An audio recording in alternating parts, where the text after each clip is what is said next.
वैसे तो भगवान की कथा में कोई एक सूत्र ही मिल जाए तो जीवन धन्य हो जाता है, और बाकी 150 कथा सुनना, परंतु जीवन रसहीन और नीरस होना, तो यह आत्मनिरीक्षण का विषय है। स्वयं का निरीक्षण करना चाहिए। यह जीवन अशांति के लिए नहीं मिला है।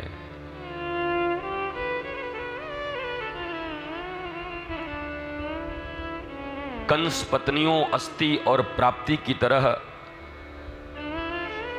इतना है और ये पाना है, हाय हाय करने के लिए नहीं मिला है। जीवन जैसे भगवान की लीला है, वैसे जीवन भी एक लीला ही है। Nothing is serious here. यहां कुछ सीरियस है ही नहीं।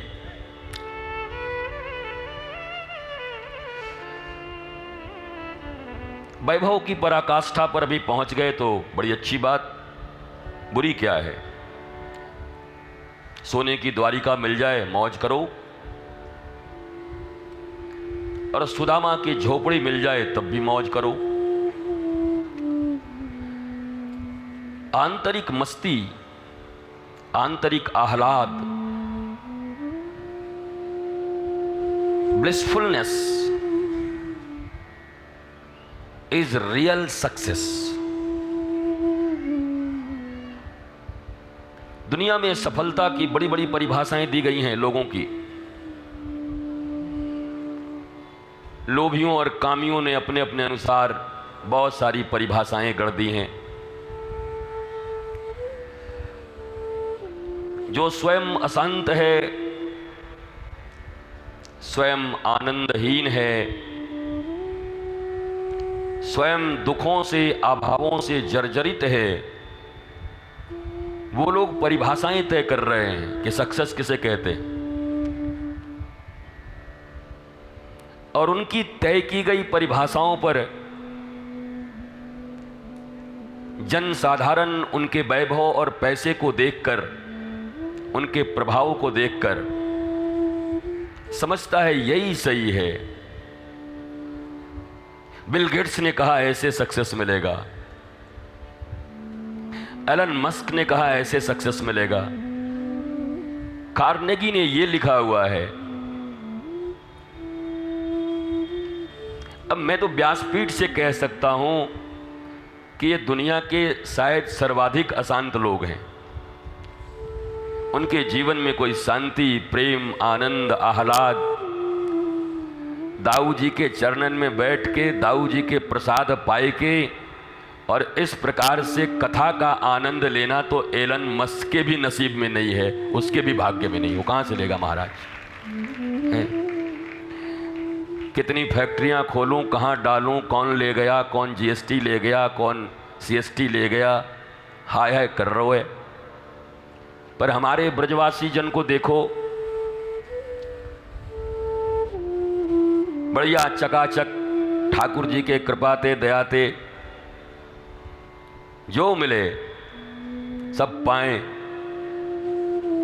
आनंद लें। और फिर ब्रजवासियन के संगोष्ठी में कोई बैठे तब वो आपको पतो चलो कि आनंद काको कहो जाए। असली आनंद किसको कहते हैं वो तो ब्रजवासियों की संगोष्ठी में बैठने के बाद ही पता चलेगा। और बाकी तो ये सब कामिनी कांचन कुर्मी कलेवर पता नहीं क्या क्या बहुत सारी चीजें चली रही हैं, सारी दुनिया उसमें लिप्त है। पर भगवान श्री कृष्ण का इतना प्रभाव है ब्रजजनों पर, ब्रजवासियों पर, कि महाराज ये तो अनुभव करने का विषय है। हम कहें तो मत मानो, पर ब्रज में कभी रहो और ब्रजवासियों के आंतरिक हृदय को समझ लो, उनके प्रेम को। हैं तो सब श्री कृष्ण के पक्के, उनके रोम रोम से आनंद ही बहता है। अब लेने वाले के ऊपर है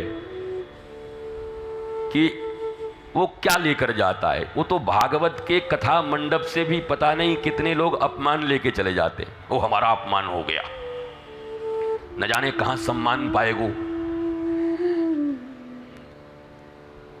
अरे हम गए, हमारी तरफ देखे नहीं, हमसे मिले नहीं। इस दुनिया में सबसे बड़ा गरीब और भिखारी आदमी वही है जिसको हर जगह, हर परिवेश में, हर व्यक्ति से कुछ न कुछ चाहिए। यहां सम्मान नहीं मिला, वहां काम नहीं मिला, वहां हमारी तरफ देखा नहीं। और ये भाई क्या तू जन्मजात भिखारी है? भगवान ने संपूर्ण एक दिव्यात्मा के रूप में तुमको प्रकट किया इस पृथ्वी पर। पूर्ण ब्रह्म के अंश हो तुम, ईश्वर अंश जीव अविनाशी चेतन अमल सहज सुख राशि। Then why are you dependent? तुम एक एक मनुष्यों के ऊपर डिपेंडेंट हो। जमाई महाराज ससुराल आवे और थोड़ो सो बड़ा चकाचक रहता है जमाई, कहीं कोई गड़बड़ न हो जाए। गांव में भी जमाई बाबू आए, जम आई, साक्षात जम ही आ गई है घर में। तो जीवन में भागवत के आश्रय को लेकर, रामचरितमानस के आश्रय को लेकर, आचार्य चरण और गुरु कृपा के आश्रय से इतना ही सीखा है कि अपेक्षा रहित जीवन जियो। कबीर जैसे कहते हैं, न काहू से दोस्ती न काहू से बैर, कबीरा खड़ा बाजार में मांगे सबकी खैर।